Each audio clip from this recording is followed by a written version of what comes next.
Hello, everyone. Welcome to a complete cloud computing essential course offered by USC. This is a free course for all our USC students, registered students.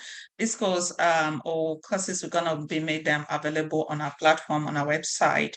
So if you're a registered student, yes, we're going to create a complete cloud computing essential for you all. And then hopefully also have a complete AWS training for our students. That's the bonus that we're going to give them in as much as some people might not know it or might not need it, but we feel like it's a need for you all to be able to understand, cloud computing. A lot of us are going to be working with cloud services and so on and so forth, but try and get an understanding of what cloud computing is all about.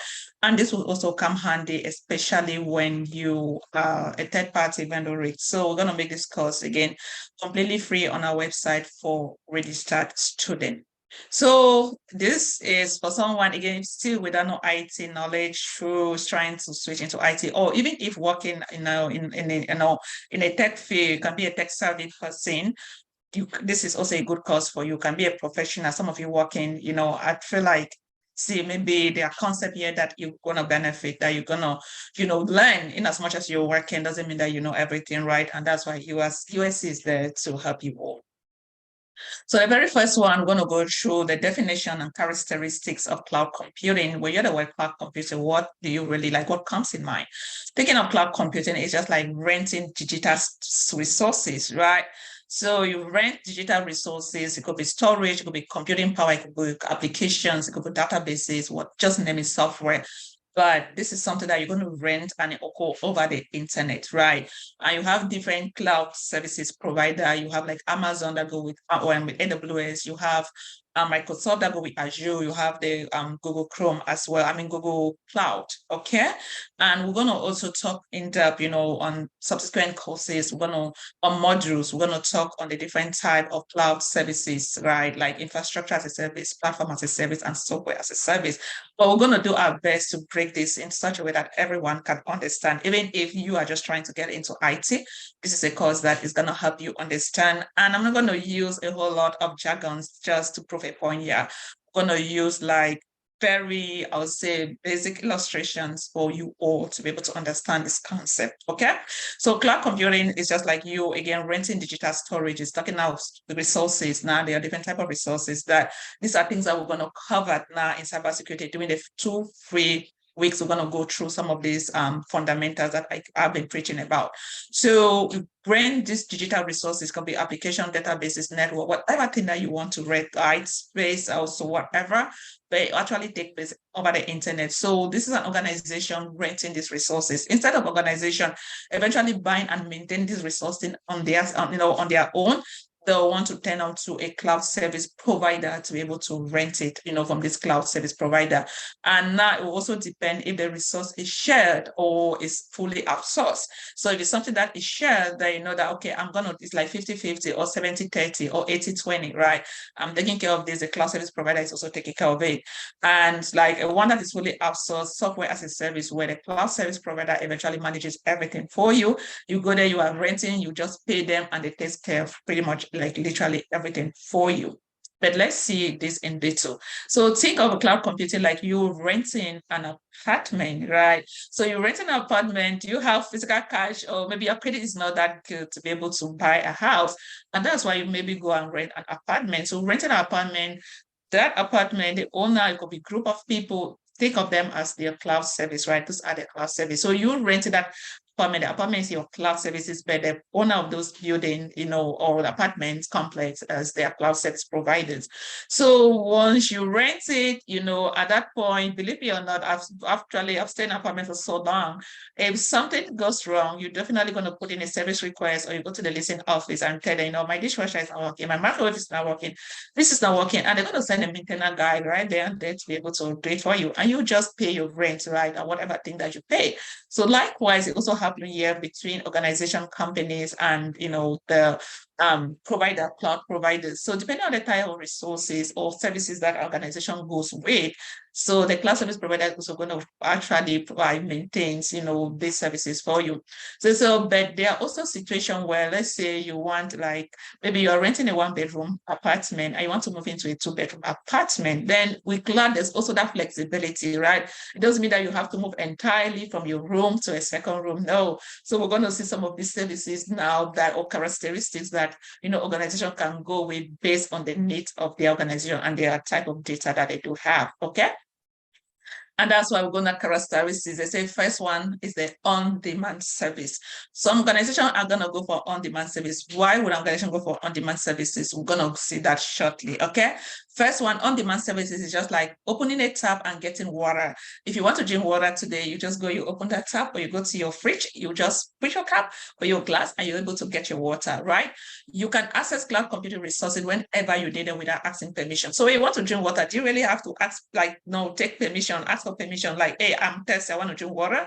Not necessarily, right? So you just go there wherever you see water, you're able to pour or open that tap and you take water. So like manner, an organization that goes for an on-demand self-service, definitely they don't need any permission. They just get that particular resource, depending on the type of resource that they need. We'll define all of this shortly, okay? It's very, very interesting. So depending on the kind of resources that they need, they're just gonna like opening that tab, you just go there, get the resources without asking for any permission. But definitely now, if you have it, you're gonna pay for it, right? It's not for free. You definitely pay for what you use. The next one is gonna be a broad network access. With broad network access, yeah, the word broadcast, like broadcast, it's just like watching Netflix anywhere in the world. I don't think who on earth does watch Netflix? Eunice, I do not watch Netflix. Okay, I deactivated my Netflix account because it distracts me a lot. But I know people, like, it distracts me a lot, so I don't need a Netflix account. But if you want to borrow me a Netflix account, why not? So I had to put some restriction, but that is not even our business. But at the end of the day, if you have a Netflix account, it doesn't matter where you are, you can watch Netflix anywhere in the world, right? Just the fact that, a device that have internet, you'll be able to watch Netflix. So likewise, in the case of a broad network access, organization are going to go for this type of service because, it can be accessed anywhere in the world. And we're going to see reasons why organization will need to go on for this type of service. The next one is resource pooling. So resource pooling, say, imagine a big pool of toys where everyone can pick what they need. At this point, okay, let's put our imagination. Let's go to a kindergarten classroom. And if you don't know, I was one a kindergarten teacher, okay? And that's why I love stuff like this, because I know we are adults. Again, hey, I love my kids. I love playing with kids eventually. So going to a big pool of tools where you can pick your toys, right? You pick your toys. So likewise, these are also shared services within like multiple users or organization, but though it's been shared, again, you cannot see people's data or different companies' data, right? It still appear as, it's dedicated to you, but they are also like shared resources. And when we organization want to go for a shared resources or share polling, we're going to see that shortly. Rapid elasticity is like thinking of balloon. Who doesn't know what a balloon is? If you don't know what a balloon is, then you want to consult your 1 or 2 or 3 or 5 years old kid at home. It's just like you inflating and deflating a balloon based on the need of what you want. So in the case of cloud resources, you can definitely increase or decrease it based on demand. And again, we're going to see why will our organization go for this. The last one is measured service. With measured service, it's just like you going to eat, the buffet. When you go at a buffet, you just pay, you eat for what you can afford, right? You pay for what you can eat, right? Likewise, in the case of cloud computing, you definitely pay for what you use, okay? So let's see when it's needed. On-demand self-services. Remember, we talk about on-demand services like you open your tap whenever you want to drink water, you don't take permission, you just open that tap and you definitely, get your water and drink. So why would an organization need to go for an on-demand self-service? The very first one is the process of project kickoffs, right? They say when teams suddenly need to initiate project that can wait for lengthy procurement and setup processes. If you have a new project, it's not just something that you just started immediately. It goes through so many phases, so many steps with so many people involved. But if that project is a quick project that you guys, or organization need to get going, and they don't have that time to be able to put everything or to set up all of this or put stuff together, then they want to go for an on-demand service. So at that point, you go with an on-demand service, cloud service, but guess what? You just like you opening your tap, you drink that water that you drink, you open, you're going to pay for it without taking any permission. That service is available for you. The next one is when during an unpredicted workload. So with that, when the workload isn't consistent and there's an unexpected need for more resources. Yeah, there are times where you have a load that is unpredicted. You don't really know. You cannot come up with an estimation. So at that point, you would definitely want to go with an on-demand service. During the time that you're going to use these services, you definitely pay for it, right? Since you cannot come with a proper estimation. The next one is for research and developer testing. So you have researcher and developer that want to test or carry out some form of, or test a new software or any features that got released. And, at that point, they will need an environment to do this without having any necessarily delays. So at this point, you still want to use the on-demand self-service, right? We use the on-demand self-service. You see, the self-service, you set yourself, you go there, you eventually open that tab, you use it, and you definitely paid for it, okay? For a broad network access, when is it needed? Now we talk of broadcast, remote work is everything. Everybody want to work from home. It doesn't matter where you are based geographically, you can work anywhere from home. And one of those is through a remote work. They said, especially relevant to the organization requires systems that employees can access from home or any other remote location. So organization want to go with this type of service, a broad network access. There your organization can get 1 or 2 or 3 or more of the services, okay, depending on the needs of the organization. But organization can also choose a broad network service based on the fact that they have users that work remotely from home. And because of that, they're going to go with this kind of service. A second reason could be global operations. For multinational company with offices around the world, they can have an office in Africa, Asia, Europe, North or South America. Ensuring employee can access the same resources is vital. So in situation like this, organization would definitely want to go with a broad service network, right? Another one is mobile workforces. For example, in the case of a sales teams, consultant, or any professional who are frequently, they move a lot. At that point, the fact that they move from one location to the other, they're mobile workers. So at the end of the day, they need to get access to organization data. In this situation, organization will also want to think of going with a broad network access. Next one is resource pooling. Now, favorite kindergarten room with toys, right? So why would an organization want to go with a resource pooling service? The very first one is cost efficient. It's very, very cheap, right? So organization want to save costs by sharing resources rather than dedicating separate resources for each department or function. So if it's an application, you're going to share the application with other companies. If it's a database, what type of software, storages, you're going to share it with others companies, right? But though it's a shared environment, it still appear dedicated to you. It's been shared, but it also comes with a lot. We're going to see like the limitations that organization want to go with a shared, with a resource pooling, right? But know that it eventually save costs, diverse workloads, companies that run a variety of applications and services can benefit from shared pool of resources which can be allocated based on dynamic needs, right? If you have different applications, at that point, you really want to go with the shell services, because you want to get like just a dedicated service, like a private service, man, it can be so expensive. So that's why I say organizations are going to go with some of the shared pooling, to be able to like share with other company organization. The third one could be growing user base. Of course, at times progresses, organization grow, the data grow, you need to have a lot of users, right? They might have more employees or users accessing their services. A pool resource system can cater for this growing need with that specific allocation. So with that growth, of course, once it's shared, again, you always, we can always cover it. So there's not really an issue here. Rapid elasticity when it's needed. Example one for seasonal demands. Retailers might experience more online traffic during holiday sales or Black Fridays or Veterans Day or Memorial Day.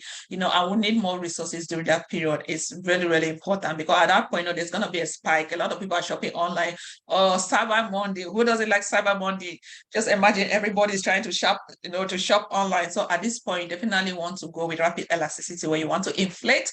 And then when the traffic is with the influx of traffic inflate, when the traffic reduces, you deflate. So during the inflation, addition, you are actually requesting or acquiring more resources that you're going to be using, and you definitely pay for those resources just at that particular time or that day. Okay.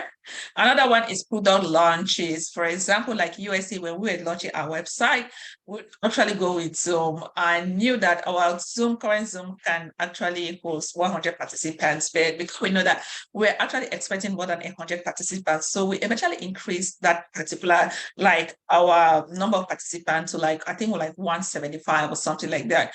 But we did pay it only for just that one-time occasion thing, or during the launch, we're able to pay for it. We just make that payment just for that occasion itself.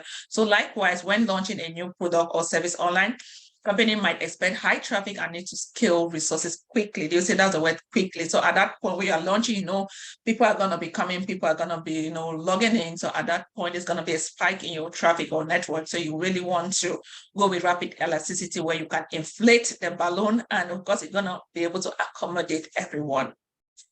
Data-driven tasks. For tasks like big data analysis, researcher, I know most of my friends are researchers now, if you want to analyze something like a big data at that point, or stimulation that might require a sudden surge in computational power. So in situations like this, our organization will also want to go with rapid elasticity. When it's needed, measure service, like our favorite buffet. Whoa, we want to just get what you can't eat, right? You pay for what you eat. So likewise, the organization is going to go for a measure service in the course of a budget constraints. Organization that wants to keep a tight control on IT budgets and only want to pay for what they use. So at that point, they're going to go with this. Or for example, I even recall, even if you like, I work for a school I actually work for a school some years back, like during holidays, we no traffic, we really don't doing much. So at this point, organization can eventually think of going with a measured service during that holidays period, right? If you are not using, why will you be spending money on stuff that you're not using? Because cloud services can be very, very expensive. Okay. Another one is variable workload for companies whose IT demands vary significantly, ensuring they are not overlapping during low usage period, like the school system I just mentioned. During that period, during holidays period, like some folks that can be gone for like a month, two, or So at that point, then you also want to be able to choose your cloud services, properly. Make sure you go for the right services, to avoid some cost or unnecessarily spending. Transparent building. One of the things that cloud computing organization need to understand is the fact that it creates a lot of, I'll say, like hidden classes. Not really hidden, but because you have to read. It's there, but you should be able to read to understand all of it before even going there. And that's why I say organization that wants clear, itemized building to understand resource usage patterns and make informed decisions for future planning. So at that point, organization really wants to understand before even engaging into this. So the man want to think of going to like measure service, you pay just for what you use, okay, or what you eat. Then, as a matter of fact, everything has to do with evolution, right? Historical context and evolution of the cloud. Let me take you back. Let's rewind ourselves. Say, consider music. I don't know, maybe we still have like some babies who might not understand this. Yeah, not like, yeah, I think I'm really too old. I'm just kidding. But they say years ago, we bought CDs and cassettes for specific albums. Then came iPods and digital downloads where we stored music. But now, stream music using services like Spotify, right? We no longer need our own, we no longer need to own on download song. It's all saved on the cloud. So at this point, if you want to listen to your music, you can just go to a Spotify, have your account, you stream it, go to YouTube, you stream it. You don't even need to pay for it. You can eventually enjoy, listening to this music. This is as a result of what cloud has eventually done. But let's look at the history in depth. First one in the 1960s, in the 1960s, rather, the concept of shared computer resources first emerged. Then in the 1990s, the term cloud computing is born. Companies began offering virtual private network services. And in 2000s, major tech companies like Amazon and Google start offering cloud storage and computing services. And in 2010 and beyond, the rise of cloud services for everything, the rise of various cloud services for everything from gaming to machine learning, everything have really skyrocketed, right? Benefit and limitation of cloud computing. The very first one benefit is cost efficiency. Just like in the case of like car sharing, like resource pooling, instead of buying your own car, husband and wife, which is expensive and need to maintain, you can use and maintain it for only when you need it. Or some of you, maybe if you are doing Uber, some people are gonna go like rather than you using your car, you want Uber to be able to maybe give you a car, you rent the car, you drive, and then you maybe reimburse Uber. So again, everything just has to do with cost efficiency, right? Scalability. Imagine a magic backpack that expand based on the number of books you have. With cloud computing, resources expand based on your needs, okay? Backpack, you expand, you scale it up, you scale it up, you scale it down. When you need resources, you scale it up, you accommodate on your, accommodate for your needs. When you don't need it, you scale it down, you do not pay for it. And that's the advantage of cloud computing. And one of the major advantage that we're also going to see, and which is one of the main core principles in cybersecurity, is the concept of accessibility, which has to do with availability of data. So this simply means that you have access to an organization data at any given point in time. As far as there's internet, then you're definitely going to have access. Just like you also being able to access your email address from whatever device that you have. With cloud computing, yes, so organizations should be able to have access to their data at any given point in time. And finally, on limitations, a limitation comes with internet dependency, right? Dependence. For example, without the internet, it's like a radio with that signal. You can't access cloud services, right? If there's no signal, that radio is useless. So likewise, if there's no internet, a little internet glitch, if there's any internet glitch or network glitch or whatsoever, then it sucks. Then you cannot access cloud services. Security concern is of a major thing, and that's why we are doing it. Of course, understand some of these cloud terminologies. That way you can better, switching with your security. Storing your belongings in a shared local room might have risks, like resource pooling, right? Just imagine, put everything together, you lock it. If somebody has something that is going wrong, of course, it's going to contaminate yours. So in the case of security now, we start talking of vulnerabilities that we're going to see in depth during our free 2 weeks class. It has to come with the weaknesses, maybe of company or organization have some form of weaknesses that you are also sharing resources with them. Of course, that is a security concern that other people can eventually look up to. And the last one is possible cost. As I said, with cloud computing, before going there, organization will need to understand all of these characteristics that we've mentioned, because they really come with a lot of, I can't say they are hidden classes because everything is being spelled out, but you want to understand exactly what kind of services you want to go for, right? Sometimes if you use a lot of resources, the cost can add up, right? Much like a phone bill that unexpectedly high due to excessive data use. So likewise with cloud service organization, we need to understand some of this. So as I said, this is going to finish a complete essential cloud computing terminology course. Once we are done with that, then we're going to complete an AWS training. It's going to be hard, but this is something that we're going to make available for all USC students. All registered students, we're going to give them these resources free of charge, okay? So I'll see you all for the next module, and then we're going to go over the concept together. All right, bye, everyone.